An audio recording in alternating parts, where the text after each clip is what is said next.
नमस्कार, मैं हूं एडवोकेट जितेंद्र भटनागर।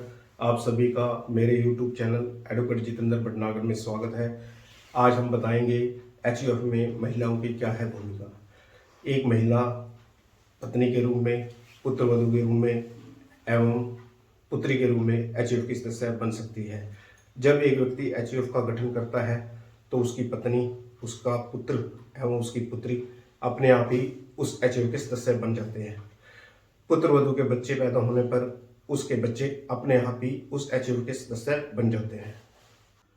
यदि कोई महिला किसी एचयूएफ में कर्ता की पत्नी होने के नाते सदस्य बनती है तो वह सहभागी सदस्य नहीं होगी, वह एक साधारण सदस्य होगी। उसे एचयूएफ की संपत्ति में से हिस्सा मांगने का अधिकार नहीं होगा, लेकिन जब एचयूएफ की संपत्तियों का बंटवारा होगा तो उसे उस संपत्ति में से हिस्सा मिलेगा। यदि कोई महिला बेटी होने के नाते एचयूएफ की सदस्य बनती है तो वह एचयूएफ की सहभागी सदस्य मानी जाएगी।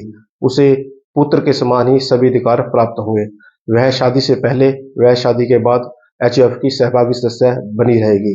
उसे शादी से पहले या शादी के बाद एचयूएफ की संपत्तियों का बंटवारा कराने का अधिकार होगा, वह अपना हिस्सा मांग सकती है। हिंदू उत्तराधिकार अधिनियम में 9 सितंबर 2005 को एक संशोधन हुआ। उससे पहले कोई भी पुत्री की शादी होने के पश्चात वह एचयूएफ की सदस्य नहीं रहती थी, लेकिन इस संशोधन के पश्चात वह शादी के बाद भी एचयूएफ की सदस्य बनी रहेगी। यदि पुत्री चाहे तो वह विवाह के उपरांत अपने पिता की एचयूएफ में अपने हिस्से को त्याग सकती है। उसके लिए स्टाम्प पेपर पर डीड ऑफ डिस्क्लेमर लिखनी होगी, जो कि नोटरी पब्लिक से वेरीफाई करानी होगी। एक महिला अपने पिता की, वह अपने पति की, वह अपने ससुर की एचयूएफ में सदस्य बन सकती है।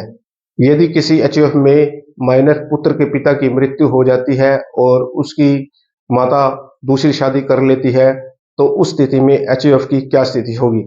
माइनर पुत्र एचयूएफ का सहभागी सदस्य तो है, लेकिन एक अकेला व्यक्ति एचयूएफ नहीं बना सकता। जहां तक माइनर पुत्र की आय दिखाने का प्रश्न है तो वह मां की रिटर्न के साथ ही जोड़ी जाएगी, क्योंकि उसे ही उसका कस्टोडियन माना जाएगा। माननीय सुप्रीम कोर्ट ने कृष्णा प्रसाद बनाम CIT 97 ITR 493 में कहा कि यदि कोई एचयूएफ में अकेला व्यक्ति रह जाता है तो एचयूएफ अस्तित्व में नहीं रहती। जब उसकी शादी हो जाएगी तो उसकी संपत्तियां अपने आप ही एचयूएफ में हस्तांतरित हो जाएंगी। अन्यथा उसे अनाथ मानते हुए उसकी सेवा की रिटर्न में ही उसकी आय जोड़ी जाएगी तथा कोई कानूनी अभिभावक उसकी रिटर्न को प्रस्तुत करेगा। माननीय सुप्रीम कोर्ट ने CIT बनाम वीर 75 1970 76 ITR 467 में कहा कि यह जरूरी नहीं है कि एचयूएफ का स्टेटस क्लेम करने के लिए पुरुष सदस्य होने ही चाहिए।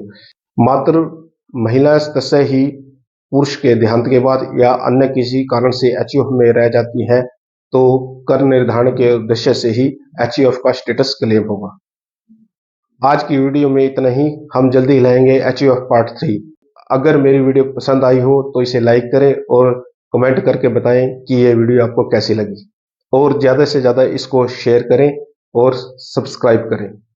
धन्यवाद। मैं आपका अपना एडवोकेट जितेंद्र भटनागर।